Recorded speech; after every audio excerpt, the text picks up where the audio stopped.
Yo, welcome back to Infinite Investors. Listen, next week is Monday, the 6th of April, and you know what that means. Our ISA allowances will be reset and we will be able to invest another 20k for 2020 to 2021. I, for one, am a pretty happy bunny about that. So, in light of all of that, I thought, you know what, now might be time for a little refresher on everything you need to know about ISAs. Now, I have two previous videos, everything you need to know about tax as an investor and the difference between the free trade ISA and the free trade basic account. So if you want to know all of the tax implications that pertains to investing, then please click on the first link in the description. And if you want to know on the difference between the free trade ISA and the free trade basic account, click on the second link in the description. But if you want to know all about ISAs, please like, comment, subscribe, help the channel get to 5k and we can get the world of investing and ISAs out to more people in a clear, simple and transparent manner. Now, there are 6 types of ISAs to basically be aware of. The first is a cash ISA, then you've got stocks and shares ISA, then you've got LISA, which isn't the name of a bad bee, it means lifetime ISA because it lasts a lifetime. Then you've got JISA, Innovative Finance ISA, and lastly you've got Help to Buy ISA, which I've put a big red cross on because that is no longer available for new applicants. That closed on the end of last year at some point, but if you still already got one, then you know the similar rules apply. However, some of the features and benefits of the Help to Buy ISA is now migrated over to the LISA. And I told you she is a bad bee, so I'm going to give you all of the information about that later on in the video. But listen, if you are wondering what the heck is an ISA, it basically means individual savings account, and the key benefit of an ISA is that there is no tax. When it's a stocks and shares ISA, there's no capital gains tax or no dividends tax. If it's a cash ISA, there's no savings interest rate tax. Effectively, it's a tax-free wrapper. That means anything you save within that product, that specific ISA, any profit, any capital gains, anything you make within that account will not be subject to any specific tax rules. Now, the thing to basically be aware of for those of you that don't have ISAs or do invest outside of ISAs or do have savings accounts, etc., is that everyone has a personal allowance when it comes to capital gains tax and dividends tax. And what that basically means is that irrespective of whether you have an ISA or not, you're allowed to make up to 12k capital gain, so effectively 12k profit, 12k return on investment when you sell your shares, and effectively won't get taxed. And you're allowed to get up to £2,000 in dividends and you effectively won't be taxed. It's only when you start to make more than £12,000 in profit or more than £2,000 in dividends, then the difference will be subject to tax, and I'll go into a lot more detail into the whole tax video as well. However, in the long term, as you start to build up your savings or build up your investments, and you don't want to obviously incur tax when you have larger amounts to invest in the future, then one of the benefits could be getting an ISA now, but I'm going to explain a little bit more as we go along. Now, everybody has an allowance of £20,000 on an annual basis. The annual basis isn't a calendar year, so it isn't January the 1st to December the 31st. It's the financial tax year, which is the 6th of April to the 5th of April following year. So the next ISA tax year, as I mentioned at the beginning of the video, is the 6th of April 2020 to the 5th of April 2021. And you can invest another £20,000 into your stocks and shares ISA or between your ISA accounts. Now, the thing to be very, very mindful of is that the £20,000 allowance is for your whole ISA situation, shall we say. So if you've got a cash ISA and the stocks and shares ISA and the LISA, the £20,000 can be distributed across those accounts. It's not £20,000 per account.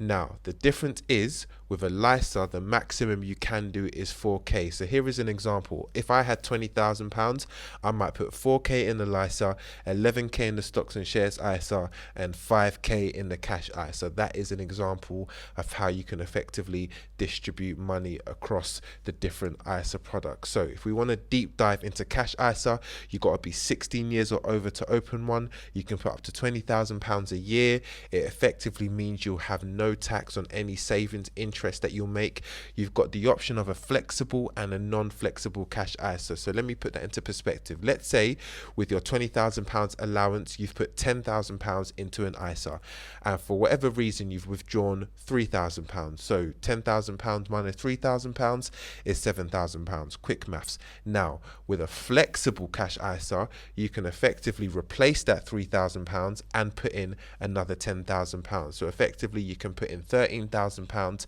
and take it up to £20,000. With a non-flexible cash ISA, once you take out that £3,000, you cannot replace that £3,000 back into the account.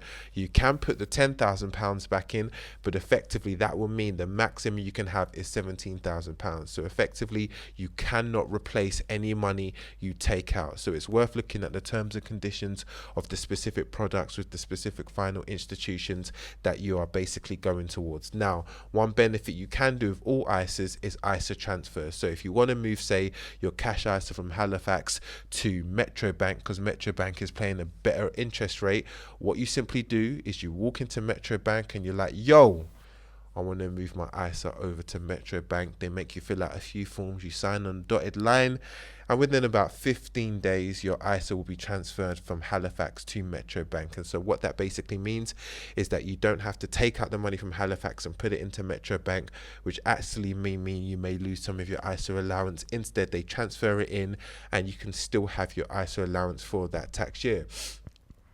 Now, stocks and shares ISA. So you've got to be 18 or over. I have had some of you message me who are under 18 talking about, can you get a stocks and shares ISA? And you know what? It's really good to see that you are thinking about your future and you are wanting to, make such important steps.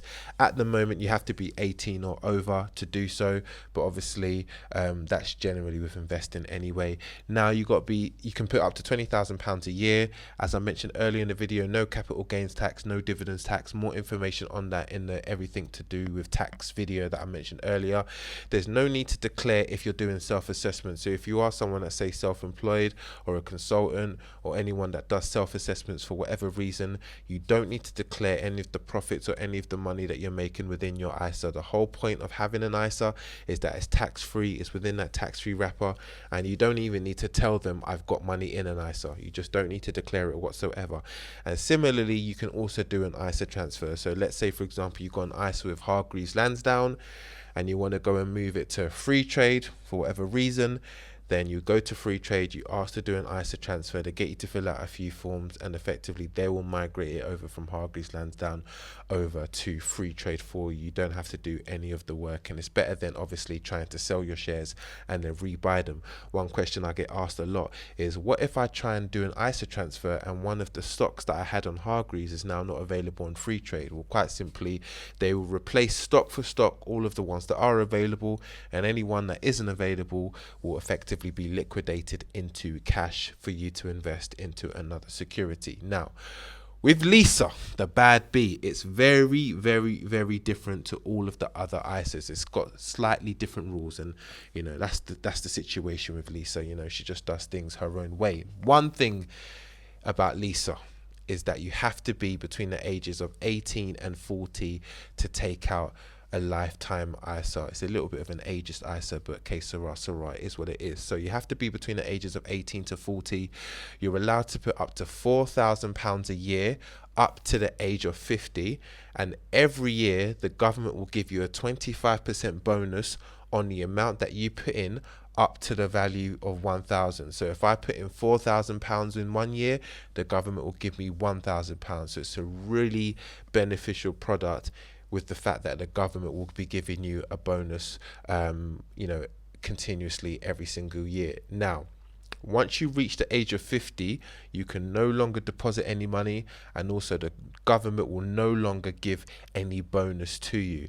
You can only withdraw from the LISA under 3 specific conditions. Once you reach the age of 60, which is basically the reason of it being a lifetime ISA, is for it to last your lifetime and then for you to have during retirement. Once you buy your first home, which I'll give you more information about in a few seconds, Or lastly, which I have to mention, but obviously it's not really a nice topic to discuss, if you unfortunately become terminally ill with less than 12 months to live, then that is a condition in which you're allowed to withdraw money from your license. Now, if you do a withdrawal outside any of those three conditions, you will receive a 25% charge when you withdraw. And that's basically the government saying, hey, give me back my money. And actually, just for the fact that you withdrawn, I'm going to take a little bit extra from you. So let's say, for example, I invest £4,000 and then the government gives me £1,000. Then I've got £5,000. The government will do a 25% charge on the whole amount, which will basically be £1,250. So they'll take their £1,000 out and they'll charge me £250 out of my £4,000 that I effectively put in as well. Now, if I did want it for the purpose of purchasing a home, you have to take out a mortgage. That's one stipulation. The home has to be under £450,000 in value. That's the second stipulation.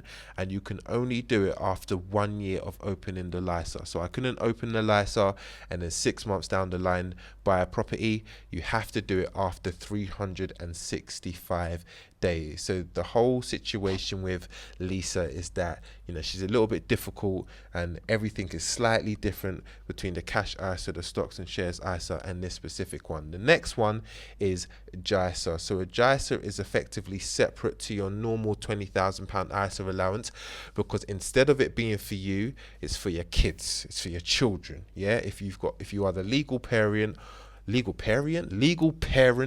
or guardian for any children, for each child you can put up to £4,368 per year up until the 5th of April 2020, which is basically in 6 days. After that point, it's now been raised to £9,000 a year. So that's really good. That basically means for each child, you can save up to £9,000 tax-free in cash or stocks and shares. The money belongs to the child, so there's no thieving the money from your child. The child owns the money. It's in the child's name. They effectively own it. You just can contribute to it. The child can control the account, so what you do with the account from the ages of 16. However, they can't do any withdrawal up until the age of 18. And as I mentioned, you could have a cash JISA or a stocks and shares JISA as well. So my final thoughts is that ISAs are really, really good. They're great for long-term investors. Obviously, the question does come up, with Freetrade, obviously they charge you, say, £3 for your ISA. If you put £20,000 in, that works out as a 0.18% fee. But obviously the benefits long term is that you could easily start to get to £2,000 in dividends if you're purchasing the right stocks. Me as an example, I already mentioned that I'm around £1,400 a year now in dividends at the moment. So it won't take long for me to be hitting £2,000 a year, and then that just gives me the peace of mind that everything that's in the ISA I don't have to declare or do anything with. It's very good for young people, particularly obviously the LISAs, but generally any ISAs is good for young people. It's good to start early and obviously start building up wealth in a tax-free savings. It saves on any hassle for self-assessment. So those of you that have to fill out self-assessments and talk about all of your assets and all of the profits and sales and things you've done within that year, you obviously don't have to do that for the ISA, which is pretty good. The allowance typically rises every few years. So about a couple of years ago, I think the 17-18, it was £15,000 the allowance. I think about 3 years before that, it was about £10,000 the allowance. Now it's £20,000 the allowance. It's been like that for about 3 years now. So I'm assuming in the next couple of years, hopefully it will rise again, maybe to like £25,000, which should be a good thing. The only thing that I would say is not really a con, but it's just something you need to be wary of, is that you do need to weigh up the cost of an ISA. So if you do have to pay for an ISA, such as the one I have to do for a stocks and shares ISA, and let's say you're investing small amounts of money, then it might not become worth it. It might be better just to put it into a basic account, because you've got your personal tax-free allowance anyway, and you won't have to worry about tax up until £12,000 in capital gains or £2,000 in dividends. But that's something that you've got to take on a case-by-case basis. Hopefully you found this video useful. If you did, like, comment, subscribe, and I will catch you next time with another investment video. Peace.